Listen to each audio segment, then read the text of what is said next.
Dhimbja dhe piklimi I kishin pushtuar të gjithë të pranishmi gjatë të lamtumirës së fundit të voglushit, por gjyshja ndjeu diçka të çuditshme. Plaka vendosi të kontrollonte, u afrua dhe dëgjoi një klithmë. Ajo që zbuloi në atë moment do t'ju bërë të qani. Të dashur shikues, para se të vazhdojmë, ju lutemi, shkruani në komente se ku ndodheni. Jemi vërtet të interesuar të dimë se nga cili qytet jeni. Maria, një grua 70 vjeçare nga një qytet I vogël, jetoi një jetë të vështirë, por plot dashuri.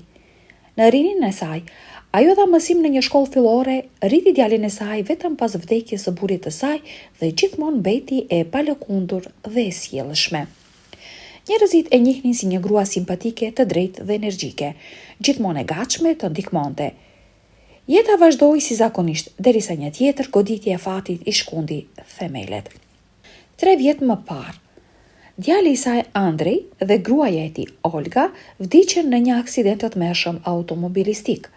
Atë ditë Maria po shkonte të merrte nipin e saj Harin nga kopshti dhe kjo rezultoi të ishte një vendim fatlum. Djali mbijetoi, por prindërit e tij nuk u kthyen kurrë. Maria humbi fëmijën e saj të vetëm, mbështetjen e saj dhe gjithë kuptimin e jetës. Dhe jeta dukej se I u zhduk. Ajo nuk dinte si t'jetonte më. Dhimbja ishte gjithëpërfshirëse.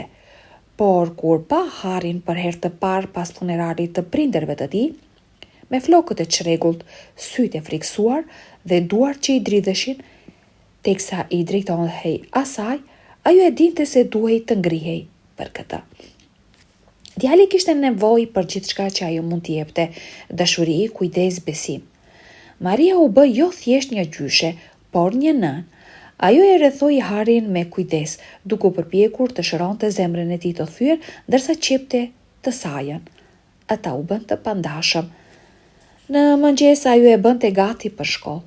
Gjatë gjithë ditës e ndihmonte me detyrat e shtëpisë, por në mbrëmje I tregonte paralla dhe histori të vjetra nga jeta e saj. Pavarësisht moshës së saj të thyer, Maria gjeti forcën për të vazhduar për hir të tij. Djali ishte drita e saj, ajri I saj, shpresa e saj e fundit. Kaluan 2 vjet, Hari u rit si një djalë I sjellshëm, simpatik, kurrishtar. Ai adhuronte të gjitha gjallësat, veçanërisht kafshët. Ëndra e tij ishte të bëhej veteriner. Ata shpesh shëtisnin buzliqenit, luanin sha ose piqnin biskoda së bashku, duke përdorur receta të vjetra. Jeta e tyre nuk ishte e lehtë, por ishte e vërtet. Një mbrëmje vonë, duke u kthyer nga shkolla, ata u zun nga një shi I fortë. Era po merrte gjethet dhe qielli ishte mbuluar me re të kaltra, dhe pa pritmas një rënkim I qetë me zi ndëgjueshëm. Ata u ndalën, pas shkurave në një strehë të vjetër qëndronte një këlysh. Ishte I dobët, dridhej nga të ftohtit, këmbë e pasme ishte plagosur dhe kishte frikë të padurueshme në sytë e tij. Hari vrapoi dhe përqafoi me kujdes kafshën në gjoksin e tij. Zëri I tij I dridhej. Gjyshe, do të ngri. Duhet ta shpëtojmë, të lutem. Maria e pa këlyshin dhe në atë moment diçka sikur fluturoi në gjoksin e saj. Kjo krijesë e braktisur, e brisht, në nevojë për dashuri, ishte një pasqyrim I dhimbjes së tyre. Ajo tundi kokën, le të shkojmë në klinik. Ne nuk I braktisim ata që janë në telashe. Kështu u shfaq Lisa në jetën e tyre, një qen me lesh të mëndafsht, një hund të ngrohtë dhe një zemër të madhe. Ata I trajtuan, e ushqyen, e ngrohën dhe në këmbim ajo u dha atyre devotshmëri të pamas. Që në fillim Liza u ndjej si pjesë e familjes së tyre. Ajo flinte pranë shtratit të Harit e përcjellte atë deri te porta e shkollës dhe I sillte pantofla Marias. Ajo ishte më shumë se një qen. Ajo u bë një ngushëllim dhe një kujtesë e gjallë se edhe pas ditëve më të errta drita është e mundur. Kaluan disa vit. Jeta u bë sërish e plot. Liza u bë një pjesë integrale e çdo dite të tyre. Ajo dukej se ndjente gjendjen shpirtërore të pronarëve të saj. Nëse Maria ishte I trishtuar, ajo shtrihej pranë saj dhe nëse Hari ishte I sëmur, ajo nuk I largohej. Por një ditë ndodhi diçka që shkatroi botën e tyre sërish. Në një ditë të qartë pranvere, kur gjithçka dukej se po fillonte një jetë e re, Maria si zakonisht po mblidhte rrobat në balkon. Në atë kohë, Hari sapo ishte kthyer nga shkolla, doli për një shëtitje në obor me shokët e tij. Ata po luanin futboll, topi rrokulliset jashtë oborit.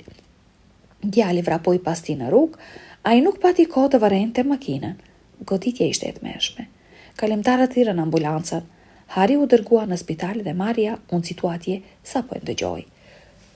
Doktorët luftonin për jetën e tij, por disa orë më vonë raportuan se djali kishte vdekur. Zemra e tij kishte ndaluar. Diagnoza ishte vdekje e trurit. Maria ishte shkatruar, gjithçka brenda saj u shemb. Ajo klithi, humbi ndjenjat, u kap pas doktorëve, duke i lutur ata të rishikonin përfundimin. Por ata ishin të sigurt se djali nuk mund të shpëtohej. Trupi i tij u shkëput nga pajisjet. Dita tjetër u bë dita më e tmerrshme në jetën e saj. Funerali.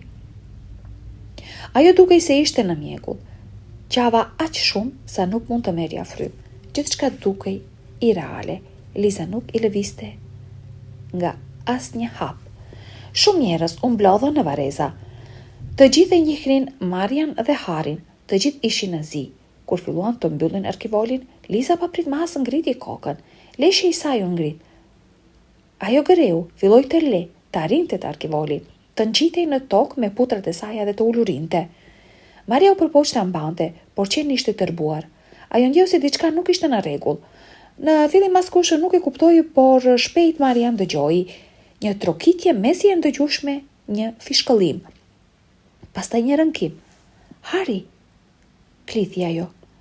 Ajo vrapoi drejt arkivolit, filloi të trokiste dhe të bërtiste duke kërkuar ndihmë.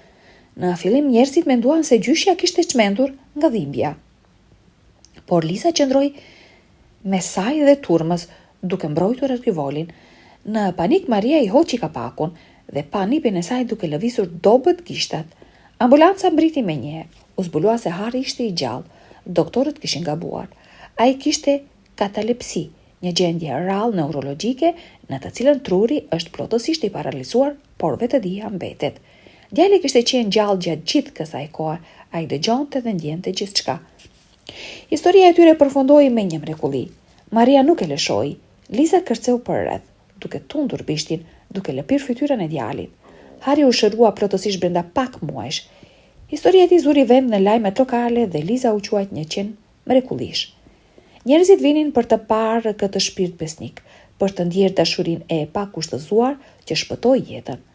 Sot Maria, Hari dhe Liza vazhdojnë të jetojnë në shtëpinë e tyre të vogël komode. Historia e tyre na kujton të gjithëve se është edhe gjithçka kur duket se është e humbur. Dashuria mund të na kthejë në jetë. Dhe zemra e një qeni mund të ndjejë gjëra që asnjë pajisje tjetër nuk mund t'i zbulojë. Ju lutem, na tregoni në komente se cilat janë mendimet tuaja për këtë histori. Dhe nëse ju pëlqeu kjo video, atëherë pëlqejeni dhe abonoheni në kanalin ton. Ju faleminderit.